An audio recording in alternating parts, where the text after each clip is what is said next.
Pagi itu, udara terasa lebih dingin dari biasanya. Kabut tipis menyelimuti halaman rumah sakit, seolah ikut merasakan duka yang menggumpal di dada kami. Suamiku terduduk lemas di kursi ruang jenazah. Tangannya menggenggam tangan ibunya yang kini telah kaku.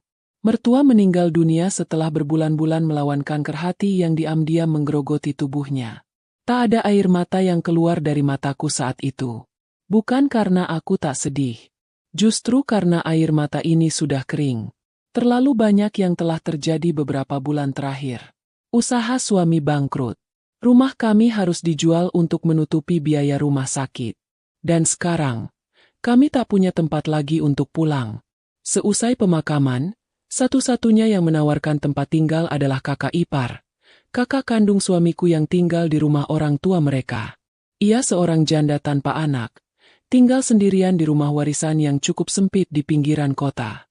Rumah itu dulunya tempat suamiku dibesarkan. Tapi sejak menikah, ia memilih tinggal sendiri bersama mendiang suaminya. Ayo ikut kami dulu, Kak Rahma. Gak usah mikir aneh-aneh. Rumahku masih ada kamar kosong. Ucap kakak iparku sambil memaksa senyum. Waktu itu aku percaya. Ini adalah bentuk kasih sayang dari sesama keluarga. Tapi rupanya, niat baik tak selamanya disambut dengan hati yang lapang. Hari-hari di rumah itu menjadi awal dari luka yang lebih dalam dari sekadar kehilangan mertua. Kami menempati kamar belakang, bekas gudang yang disulap menjadi tempat tidur. Tak ada kasur layak, hanya tikar dan kipas angin kecil. Tapi aku bersyukur.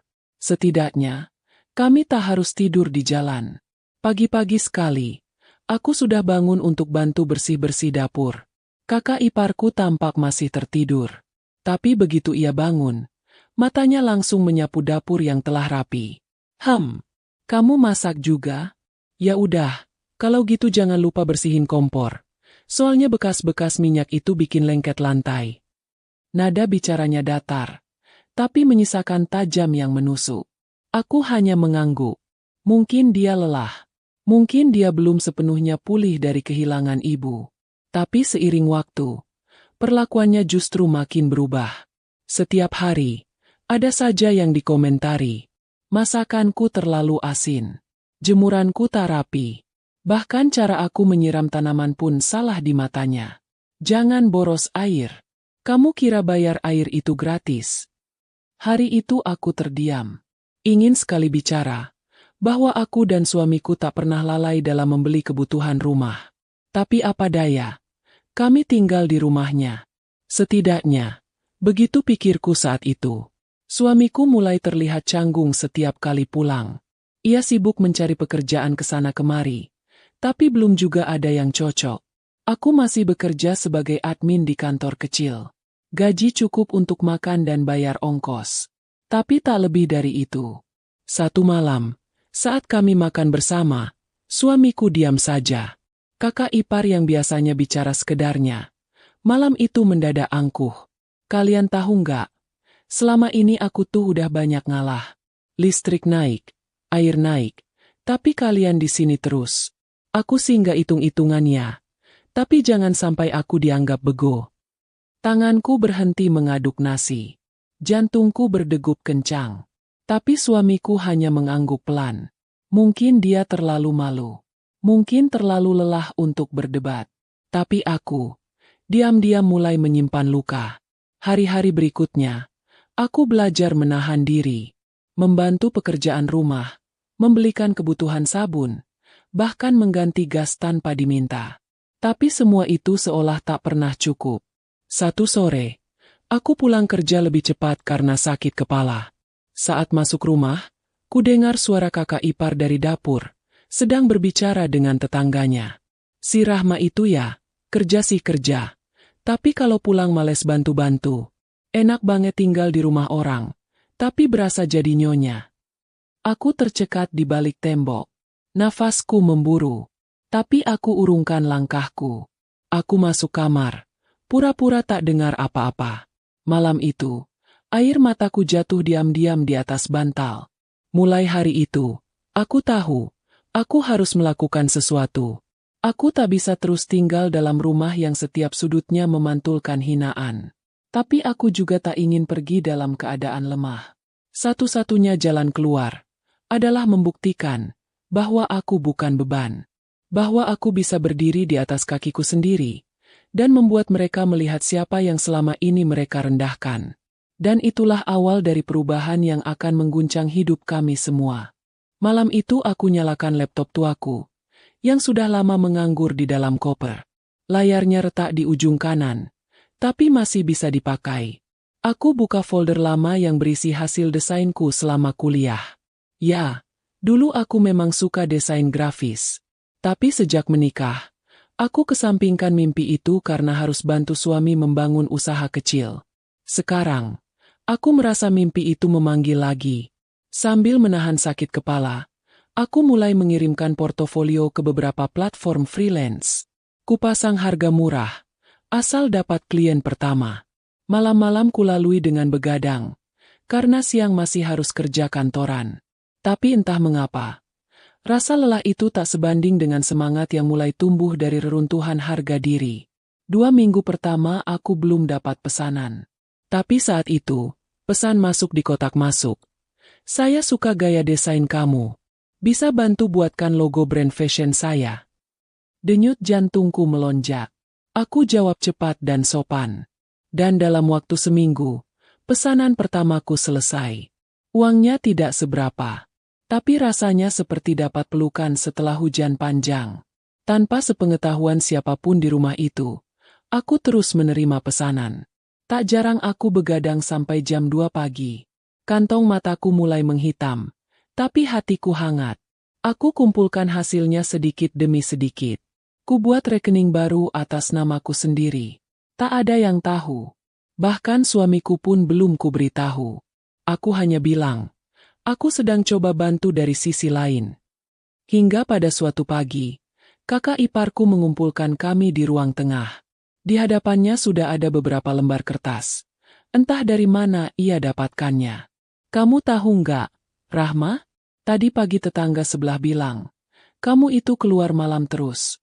Katanya kamu sekarang kerja serabutan. Jangan-jangan kamu ngapa-ngapain yang aneh-aneh di luar sana? Perkataannya menusuk seperti paku yang dihantam palu di dada. Suamiku langsung menoleh tajam. Tapi aku tenang. Aku tahu, aku tak perlu membela diri di hadapan orang yang sudah menuduh sebelum tahu kebenaran. Aku kerja. Dari rumah. Dan juga dari luar. Aku sedang ngumpulin modal. Tapi nggak perlu khawatir. Semua uangnya halal. Jawabku singkat. Kakak iparku mendengus. Halal? Kamu pikir aku bodoh? Di rumah ini kamu makan gratis, tinggal gratis, air gratis. Kalau kamu udah punya uang, bayar sewa dong. Masa aku yang terus keluar uang? Saat itu aku hanya menunduk. Tapi hatiku menggelora. Tidak, aku tak akan balas dengan marah. Tapi aku akan balas dengan diam. Dengan bukti. Dengan rumah yang akan kubangun dari hasil hinaan ini. Aku mulai mencicil laptop baru. Aku sewa coworking space kecil agar bisa kerja lebih nyaman saat libur kantor. Klien bertambah. Proyek masuk dari luar negeri. Aku kerja diam-diam. Seperti api kecil yang menyala di bawah tungku. Perlahan tapi pasti, apinya mulai membesar. Tapi di rumah itu, perlakuan kakak iparku makin menjadi-jadi. Di depan tamu-tamu arisan, ia sering sengaja menyindir. Iya, Rahma itu tinggal di sini. Ya namanya juga masih susah. Bantu-bantu di rumah udah bagus. Belum bisa mandiri. Tapi ya kita bantulah. Tamu-tamu tertawa kecil. Mereka menatapku seolah aku ini parasit. Tapi aku hanya meneguk teh dengan tenang. Aku tahu, waktu itu akan datang. Waktu di mana mereka akan menunduk malu. Beberapa bulan kemudian, aku memberanikan diri minta izin ke kantor untuk resign. Aku tak tahan lagi bagi waktu kerja, rumah, dan freelance. Bosku mendukung, bahkan memberiku proyek terakhir yang besar, membuat branding ulang sebuah produk kosmetik lokal. Nilai proyeknya 3 kali gaji bulananku. Malam saat aku pulang, wajahku pucat. Tapi bukan karena lelah, tapi karena menahan bahagia. Aku ingin teriak di kamar, bahwa aku bisa. Aku ingin melompat-lompat dan memeluk suamiku. Tapi kurungkan semua. Karena perjalananku belum selesai. Masih ada satu langkah terakhir. Membeli rumahku sendiri. Dan akhirnya, rumah impian itu kutemukan. Bukan di perumahan mewah. Tapi cukup untuk membuat siapapun yang pernah meremehkanku akan berpikir dua kali. Rumah 2 lantai dengan taman kecil, ruang kerja, dan dapur luas. Aku bayar dengan hasil kerjaku sendiri. Tanpa utang. Tanpa sumbangan siapapun. Hari itu, saat kunci rumah berpindah ke tanganku, aku duduk lama di terasnya. Menatap langit, sambil membayangkan langkah-langkah kakak iparku saat nanti. Ia datang bertamu ke rumah ini. Tapi belum saatnya. Aku masih ingin membungkus semuanya rapi. Aku siapkan pesta kecil. Aku kirim undangan ke semua kerabat. Termasuk kakak iparku, tanpa menyebutkan siapa pemilik rumah itu. Hari H tiba, dan semuanya akan terjadi sesuai rencana. Pagi itu, aku sudah berdiri di halaman rumah baruku. Kutatap ke tembok warna putih ivory yang kupilih sendiri. Rumput yang baru ditanam terlihat segar, dan bunga-bunga kecil yang kutanam 2 minggu lalu mulai mekar. Tak ada satupun yang tahu bahwa rumah ini adalah milikku. Semuanya kuatur diam-diam. Bahkan suamiku baru tahu 2 hari sebelum acara. Dia menangis waktu kutunjukkan sertifikat rumah itu atas namaku sendiri. Maaf, aku terlalu diam selama ini, Rahma. Aku nggak pernah tahu kamu sekuat ini. Aku hanya tersenyum dan menjawab pelan. Nggak apa-apa. Sekarang waktunya kamu lihat. Kami menyewa jasa catering kecil. Menyiapkan jamuan makan siang untuk kerabat yang datang. Kue-kue kering, minuman segar, sampai hidangan khas rumahan. Kupastikan semuanya tampak sederhana tapi bersih dan anggun. Rumah itu kupenuhi aroma kayu manis dan bunga melati. Semua terasa seperti mimpi yang menjadi nyata. Sekitar pukul 11, satu persatu tamu mulai datang. Keluarga dari pihak suami, sahabat-sahabat lamaku, bahkan bos lama dari kantor pun hadir. Mereka datang dengan wajah penuh tanya. Ini rumah siapa? Aku hanya tersenyum dan berkata, nanti akan aku ceritakan di dalam. Dan akhirnya, dia datang. Kakak iparku turun dari mobil putihnya yang biasa ia pamerkan. Mengenakan baju batik mahal dan sepatu hak tinggi. Senyumnya lebar. Ia memandang rumah itu dari ujung ke ujung. Lalu berbisik ke adiknya. Suamiku. Rumah siapa? Mas? Bagus ya. Pasti rumahnya Pak Roni atau Tante Nani. Ya. Suamiku menahan senyum. Ia hanya menunjuk ke arahku dan berkata, tanya aja langsung ke Rahma. Aku menghampiri mereka dengan langkah tenang. Kusambut dengan sopan. Seperti biasa. Kukalungkan senyum tipis yang dulu pernah hilang karena ucapannya. Lalu kuundang mereka masuk ke dalam. Beberapa menit berlalu, suasana makin ramai. Sampai akhirnya, aku berdiri di tengah ruang tamu, mengambil mikrofon kecil dari panitia sewaan. Semua mata tertuju padaku. Hatiku berdegup, tapi bukan karena gugup, tapi karena sudah kutunggu saat ini lama sekali. Assalamualaikum semuanya. Terima kasih sudah datang ke acara kecil ini.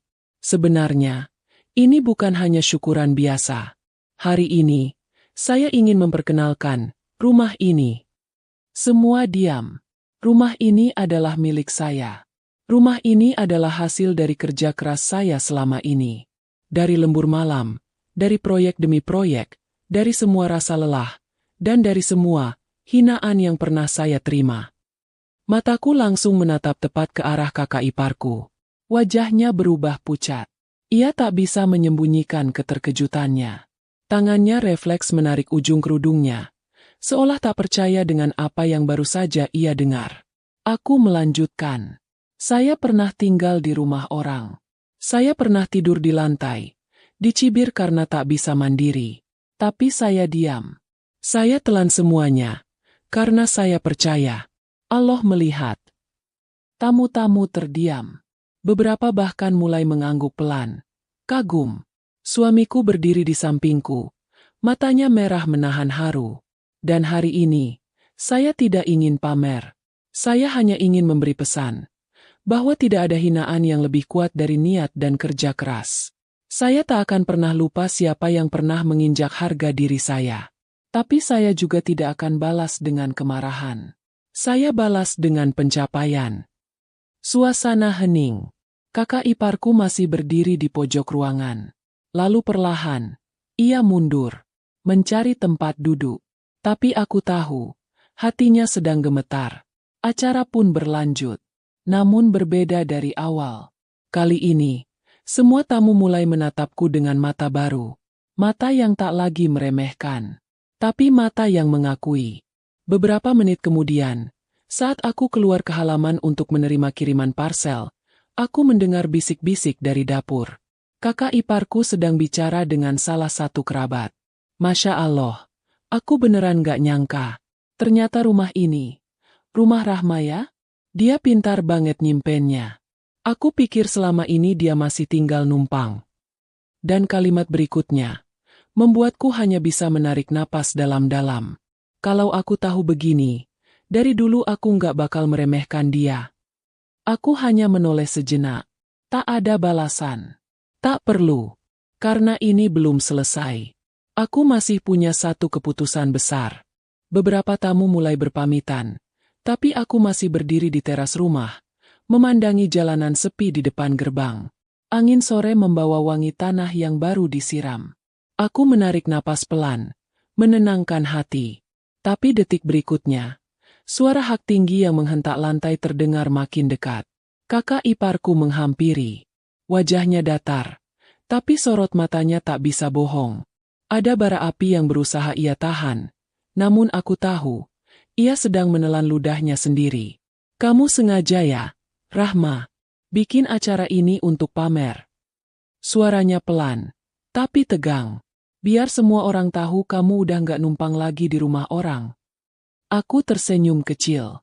Lalu kutatap matanya dalam-dalam. Saya gak pamer, Mbak. Saya cuma ingin mengundang orang-orang yang pernah hadir dalam perjalanan saya. Termasuk orang yang pernah menganggap saya beban. Ia menarik napas tajam. Jadi maksudmu, saya? Aku tidak menjawab langsung. Kuputar badan, menatap rumah baruku yang berdiri megah. Catnya masih segar, kusennya masih harum kayu. Lalu dengan suara pelan tapi tajam, aku menjawab.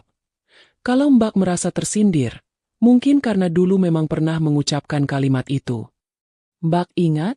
Waktu Mbak bilang, kalau nggak bisa bantu ekonomi keluarga, ya jangan nyusahin. Waktu saya masak nasi goreng sisa semalam dan Mbak bilang, ini makanan buat manusia apa sisa kucing? Ia terdiam.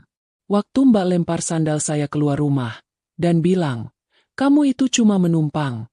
Jangan banyak gaya. Suasana makin tegang. Tak ada yang bicara. Hanya suara kipas angin gantung di atas teras yang berputar pelan. Aku melangkah satu langkah lebih dekat ke arahnya. Hari ini, saya hanya ingin Mbak tahu. Saya nggak bawa dendam. Tapi saya nggak lupa. Dan saya ingin Mbak lihat. Wanita yang dulu Mbak hina, sekarang berdiri di atas tanah miliknya sendiri. Kakak iparku memejamkan mata, berusaha menahan emosi. Tapi aku belum selesai. Saya cuma ingin balas semuanya dengan satu kalimat. Mbak. Ia membuka matanya perlahan. Apa? Kutatap dia, tajam dan tenang. Saya bukan beban. Saya hanya orang yang sedang bangkit waktu itu. Dan saat kalimat itu keluar, kulihat raut wajahnya langsung berubah. Mulutnya terbuka sedikit, tapi tak ada kata yang keluar. Seolah ia ingin membantah, tapi tak bisa. Aku pun melangkah pergi. Tapi baru beberapa detik kemudian, aku dengar langkah kaki cepat menyusul dari belakang. Rahma, kamu jangan terlalu bangga. Semua ini belum tentu milikmu selamanya. Rezeki itu bisa ditarik kapan aja. Aku menoleh, lalu menatap dia dari kepala hingga kaki. Kali ini senyumku lebih dalam. Betul, Mbak. Rezeki bisa ditarik. Tapi hinaan juga bisa kembali ke yang mengucapkan. Ia menegang. Tapi aku tak peduli. Aku melangkah masuk ke rumah. Suamiku langsung berdiri menyambutku dengan wajah cemas. Rahma, dia ngomong apa aja tadi? Aku hanya menggeleng. Nggak penting. Yang penting sekarang kita sudah berdiri di rumah kita sendiri. Dan mulai hari ini, nggak ada yang boleh masuk dan bersikap seperti dulu. Malam itu, aku duduk di balkon rumah, menatap langit gelap yang dihiasi bintang. Suara tamu sudah sepi. Rumah pun mulai tenang. Tapi pikiranku justru makin riuh. Aku tahu, ini bukan akhir. Kakak iparku bukan tipe yang menerima begitu saja. Aku mengenalnya terlalu baik. Dan aku tahu, dia akan berusaha kembali mengambil tempat. Bahkan mungkin lebih buruk dari sebelumnya. Tapi aku juga sudah siap. Karena saat harga diri sudah diinjak, yang tersisa hanya dua pilihan. Menyerah, atau berdiri lebih tinggi dari orang yang menginjakmu. Dan malam itu, aku bersumpah dalam hati.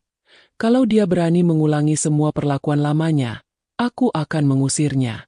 Bukan hanya dari rumah ini, tapi dari hidupku. Selamanya. Itulah sumpah yang kubisikkan malam itu. Dan aku bukan tipe perempuan yang hanya menyimpan dendam di hati tanpa tindakan. Aku sudah terlalu kenyang dengan luka. Dan kini, aku ingin orang yang melukainya, merasakannya kembali, bahkan lebih pedih. Tak butuh waktu lama. 3 hari setelah acara syukuran, saat aku dan suami sedang duduk menikmati teh sore di ruang tengah, tiba-tiba bel rumah berbunyi. Berkali-kali. Seperti orang tak sabar yang datang bukan untuk silaturahmi, tapi untuk menuntut. Aku melirik suamiku. Ia langsung berdiri dan berjalan ke pintu. Assalamualaikum. Suara itu, suara yang tidak asing. Suara yang pernah memerintahku seenaknya di rumah mertua.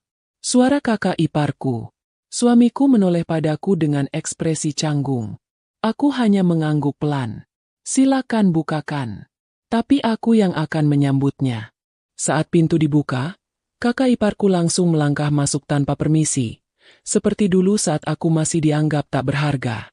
Di belakangnya, suaminya berjalan pelan, dengan wajah yang lebih sopan dan malu-malu. Kami mau nginep beberapa hari di sini. Ucap kakak iparku santai, seperti sedang meminta tolong pada adik kandungnya, padahal nada suaranya tidak menunjukkan sopan santun sedikit pun. Aku berdiri dan menyambut mereka dengan senyum yang datar.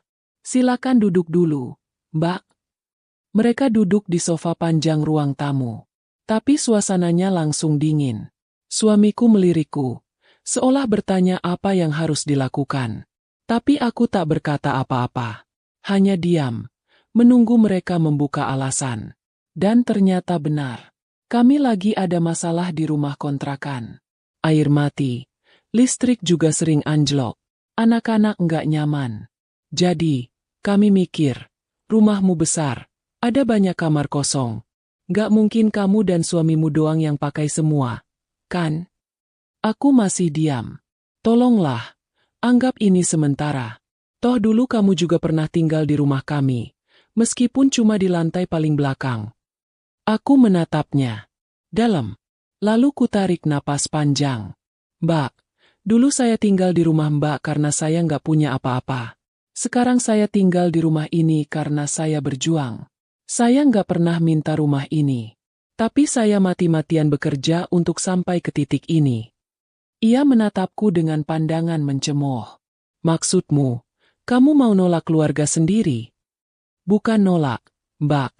Ucapku pelan, tapi tegas. Saya cuma membatasi. Karena saya tahu, kalau saya diam, saya akan diinjak lagi. Dulu Mbak yang mengusir saya. Sekarang giliran saya menetapkan siapa yang pantas tinggal di rumah ini. Wajahnya langsung memerah. Rahma, kamu keterlaluan. Saya ini kakak iparmu. Kamu harus tahu diri. Aku melangkah lebih dekat. Justru karena saya tahu diri, saya nggak akan membiarkan diri saya diinjak lagi, Mbak. Rumah ini bukan tempat pelarian orang yang pernah menganggap saya beban. Rumah ini adalah tempat saya merawat harga diri saya yang sudah rusak karena hinaan Mbak. Ia berdiri. Kamu nggak tahu balas budi. Aku menatapnya dengan mata yang tak berkedip. Saya ingat budi baik. Tapi saya juga ingat luka. Dan saya nggak mau luka itu dibuka lagi hanya karena saya ingin terlihat baik. Suamiku mencoba menengahi. Tapi aku menahan tangannya. Aku harus menyelesaikan ini. Maaf, Mbak. Hari ini saya menolak. Bukan karena saya sombong. Tapi karena saya akhirnya sadar. Saya juga berhak memilih siapa yang ada di dalam rumah ini. Dia terdiam, mengepalkan tangan, lalu menatapku dengan mata merah. Suaminya menarik pelan tangannya, berusaha menenangkannya. Tapi sebelum mereka melangkah pergi, aku berkata satu kalimat lagi. Kalimat yang kubiarkan menggema di ruang tamu itu. Mbak bisa hina saya dulu. Tapi hari ini, saya ingin Mbak tahu, saya bukan lagi perempuan yang diam ketika direndahkan. Saya perempuan yang sudah berdiri di atas harga dirinya. Dan siap mengusir siapapun yang mencoba merusaknya lagi. Kakak iparku akhirnya melangkah keluar. Wajahnya pucat dan tercabik rasa malu. Pintu kututup perlahan. Tapi hatiku menutup lebih cepat. Dan untuk pertama kalinya, aku merasa benar-benar tenang. Karena aku sudah berdiri, menatap mata orang yang pernah merendahkanku, dan mengatakan, cukup, ini batasnya.